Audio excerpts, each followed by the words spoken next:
It plays a major part in the video game world. You have your programming and your design, which is 1/3. You have your visual, animation, motion capture, that's 1/3. And you have your audio, which is 1/3. And has grown, just like the industry that leads it. Back then, when I was growing up, it was all about bleeps and bloops. When the music was doo-doo-doo-doo-doo.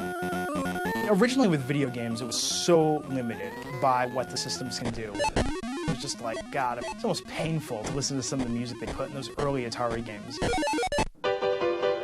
But the people who create it often go unrecognized. I know the games and I know the music, but again, the composer name. And now Icons gives credit where credit is due. This is the story behind the magic of music and gaming. Say, oh yeah! Oh yeah! Groovy!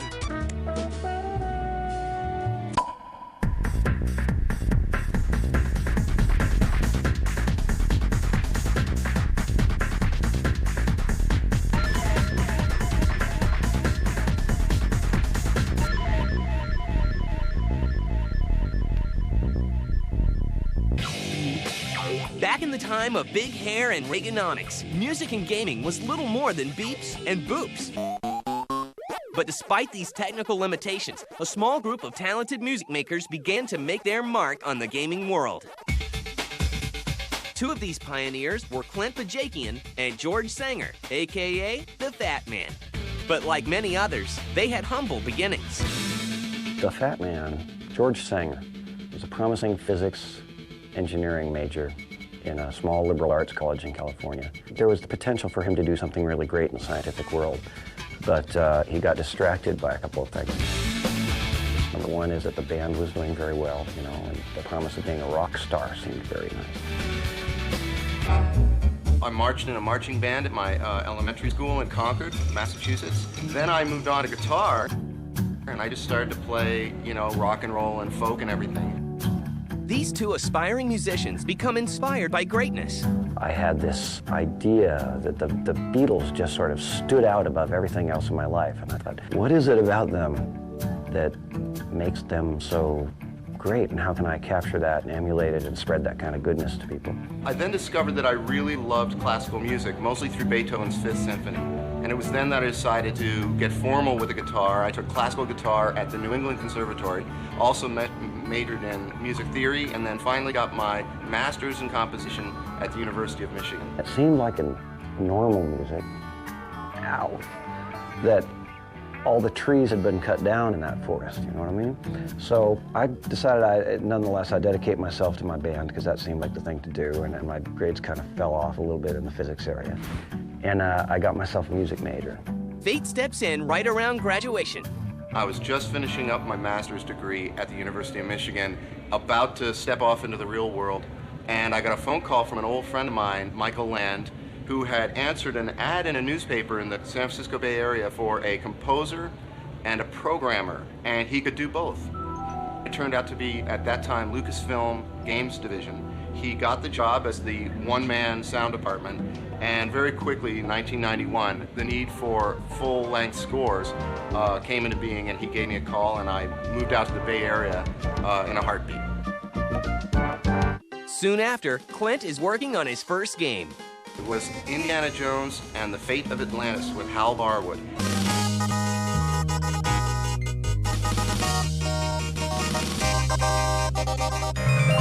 As well as The Secret of Monkey Island with Ron Gilbert.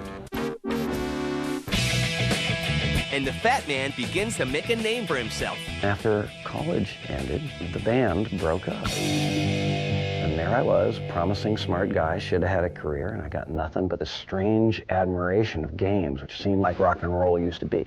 By a stroke of luck, a friend of my brother was in the television company, and I offered to empty his wastebaskets for free if he'd let me into the game business somehow. He said, well, you're a musician, aren't you? And I went, yeah, well, I'm not really a musician. He said, well, write a tune for this game, and I did. I rose and rose. I was about the only person in business for many years. He puts together an ensemble of musicians called Team Fat, and together they begin to make musical history. It was a game called Wing Commander. The producer, Chris Roberts, said, "Can you do something that's sort of like Star Wars and sort of like Star Trek the movie?" But it was unquestionably not just a breakthrough game for having introduced this idea of cinematics in a way that no one had experienced before. It also introduced the idea of orchestral soundtracks in a way that no one had approached before. The Fat Man started all out.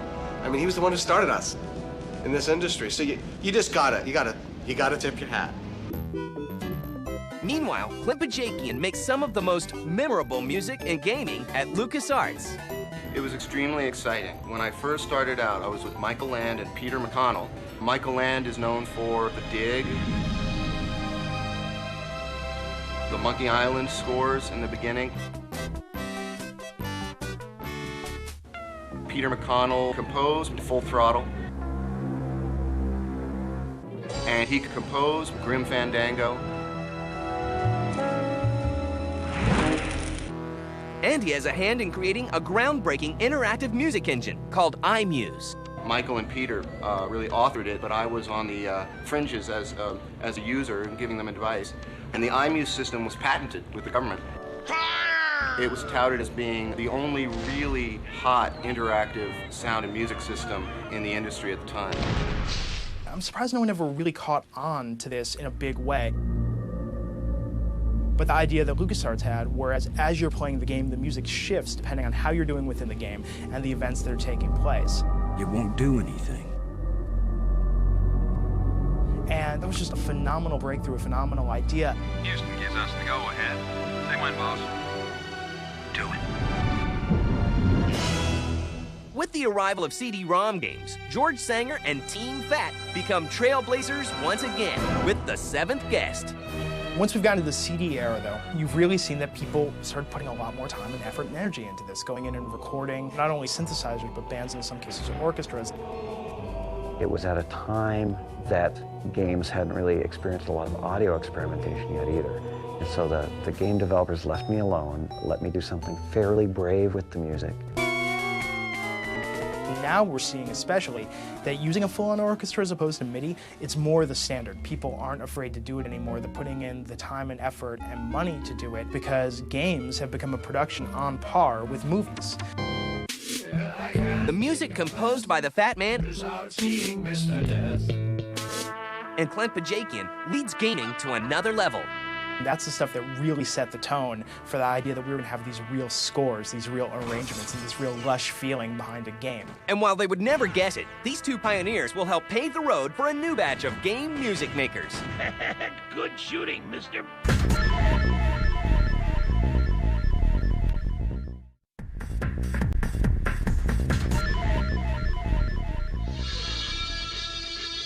The Fat Man and Clint Bajakian, two very different music makers, have opened the door for followers. Like Tommy Tallarico, whose musical ambitions have him leaving his home in Springfield, Massachusetts. When I turned 21, I decided I'm going to go up to California. I'm going to do the whole, be a rock star, move to Hollywood thing. So I literally got my car, packed up, didn't have any money, didn't have a place to stay, didn't know anyone, nothing. Just wanted to be a musician. I drove all the way across country. I showed up in Hollywood.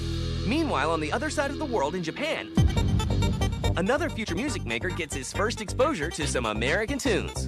When I was junior high, I always listened to Led Zeppelin.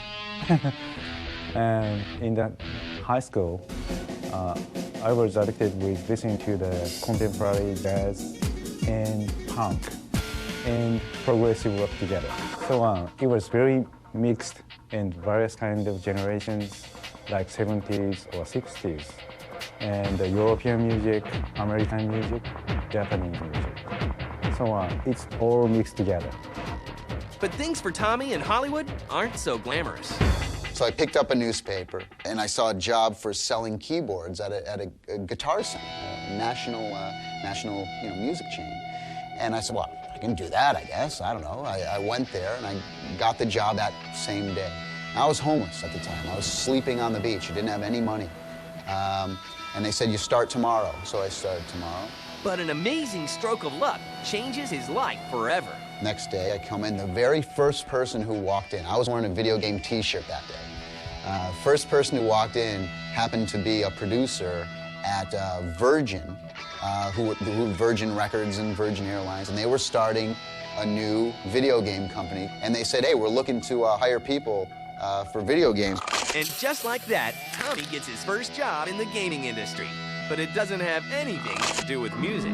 Now, I was originally hired as a games tester because they didn't need a music thing because they were just starting out. And I said, look, whenever you need music, let me know. I'll do it for free. If you don't like it, don't use it, don't pay me, whatever. I'll do it for free. And Tommy's persistence soon pays off. I'd bug them every single day. And finally, they gave me a shot to do music for a game called Prince of Persia.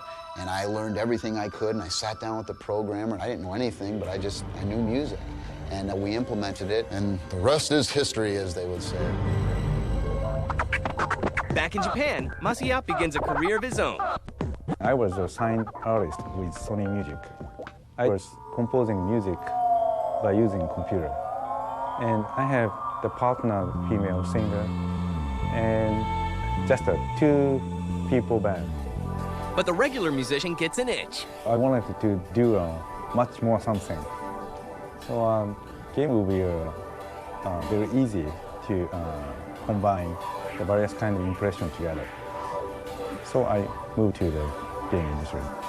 Back in America, Tommy begins to gain notoriety. And a big part of that is due to an earthworm named... So that was really fun. And I'd come up with the voicings, the sound effects, and music was kind of wacky and zany. Earthworm Jim is so successful that a sequel is made. Wow. Around the same time, Masaya gets a letter that will jumpstart his music career.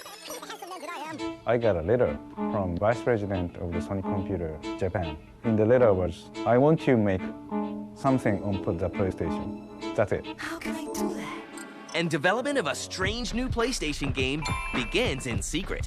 And during the development of the Parappa 1, almost no one didn't know about that. You gotta do what? I gotta believe! And the very end of the development, still the many people didn't think this is a game. Now kick! Kick! Punch! Punch! Parappa the Rapper is released for the PlayStation in 1996. Once more now, kick, punch, block! Kick, punch, block!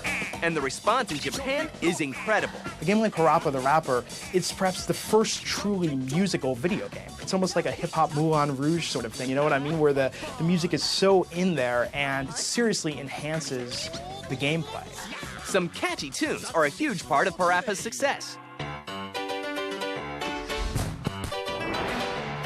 All right, we're here, just sitting in the car. I want you to show me if you can get far. They found a way to take the music and make the music so much a part of the game that the fact that it was great music really enhanced the gameplay. That's because you just got your license. And Tommy Tallarico sets another benchmark. I was the first musician to ever do a video game soundtrack album. In 1994, I had a worldwide record release on Capitol Records called Tommy Tallarico's Greatest Hits Volume 1. But some people aren't impressed. I think the gamers, if they like the music, they'll listen to it when they play the game. I don't think you're going to see much of an urge for people to be driving around in the car, you know, blasting the soundtrack, you know, to a Final Fantasy or Earthworm Jim. You know, I just don't think it's going to happen. Tommy isn't deterred. The last CD soundtrack I did was for the James Bond game, Tomorrow Never Dies. And this is cool. You know, that's really neat.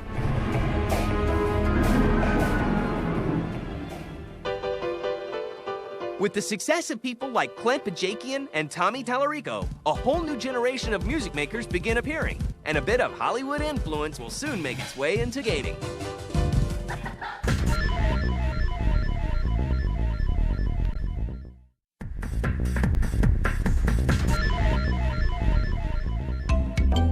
As the quality of music and gaming grows, Hollywood begins to take notice. Soon, music makers from Tinseltown try their hand at making music for a different medium. One day I was at E3, and I was looking at a game that had a very nice John Williams-like score. And I wasn't wearing the outfit. I asked the guy at the booth, said, wow, I said, who wrote that music? And he said, well, I probably shouldn't tell you this because it's a secret, but John Williams wrote that music. I said, whoa, man. Perhaps one of the most active Hollywood musicians to cross over is Scott Gershon. I started originally doing cartoons. I did Defenders of the Earth, I did Transformers, G.I. Joe. Then I made my way into television, a TV show called Beauty and the Beast. I've been very fortunate, I think, in my life to work on a variety of shows. I've done a lot of work with Oliver Stone. I really liked working, Born on the 4th of July was special to me. So was JFK.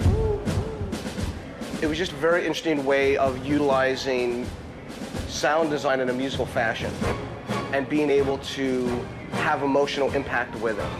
It was also fun working with John Williams. Scott's first video game project is a remake of a classic. My first game was Pitfall Harry, the Might Adventure with Activision. And he has an easy time translating his skills from TV and film to games. The technology we always used in film were samplers and synthesizers. So when I saw a lot of the game consoles, to me they were just another synthesizer. So all of the memory constraints and everything else that we had to deal with was just par for the course. And I don't know, I've always been a fan of games. And we just kind of grew it from there. And like many others before him, he pushes the envelope. With Pitfall, when I saw the engine, I said, great, could we do interactive music? I want to be able to turn tracks on and off. I want to do this, I want to do that. And they're all looking, going, well, yeah, the box can do it, but we don't have the software. I said, great, can we make it? Can we write the software? Yay, you know, and we did. But Hollywood hotshots aren't the only people getting involved. A new breed of young composers blaze their own trails. Stephen Rippey and Kevin McMullen's work on Age of Mythology from Ensemble Studios is a great example of modern sound design and music in gaming. We started off the project knowing that we wanted to build up our libraries as much as we could.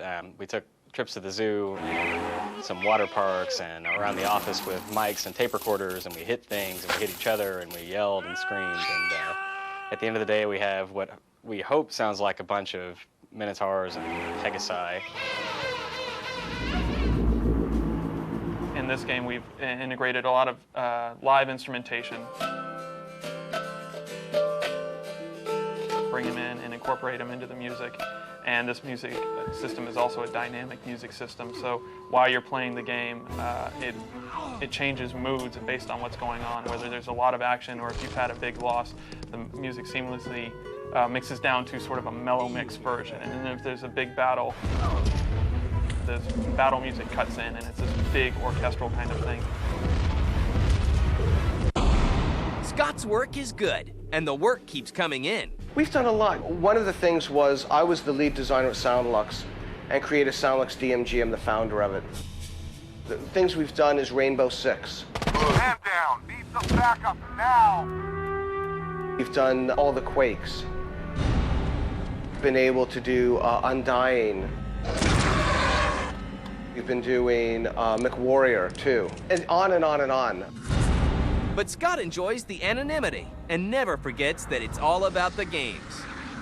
When somebody sees one of my projects, whether it's a game or a movie, I actually don't want them to be concerned who I am. I don't want people to know who I am. Because I want them to enjoy the movie or the game. They shouldn't be going, wow, what great music, what great sound design. Because if they do that, they're not enjoying it. I'm taking them out of that.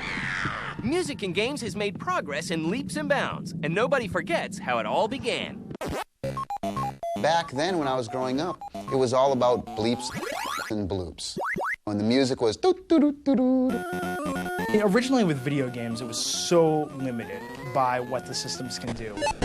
It's just like, God, it's almost painful to listen to some of the music they put in those early Atari games. You know, these kind of annoying, repetitive, catchy sometimes tunes. It was the kind of thing, if you turned it up too loud, you felt like your speaker was going to explode.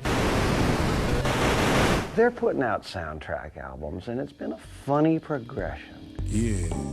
I think we're at a great stage in video games right now, and things are only going to get better from here. And as far as the music goes, it's better than it's ever been before.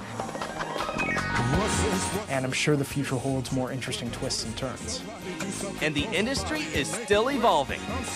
It's a constant learning process, and you just get to expand and expand. I don't see how I will ever run out of new and exciting things to learn about music or sound or the applications of those in a game. So hopefully we get to keep doing it for a while. It's so exciting to be in the video game industry right now. It's such a new industry, yet we forge ahead every single day. It's an amazing industry. It's just been fun. I mean, the graphics have grown, the technology has grown. The ability for us to be more powerful with audio has expanded incredibly. And while things just keep getting better, the true trailblazers have a bit of advice for the next generation. The first thing I would do is study an instrument. Piano is a very good foundational instrument, but any instrument is important. Flute, guitar, trumpet, drums. And keep an eye on the games industry. Play games, enjoy games, read the periodicals about games, and try to get to know people who create games, because that's where the real war stories happen. That's where the real rubber hits the road. Okay, that's it.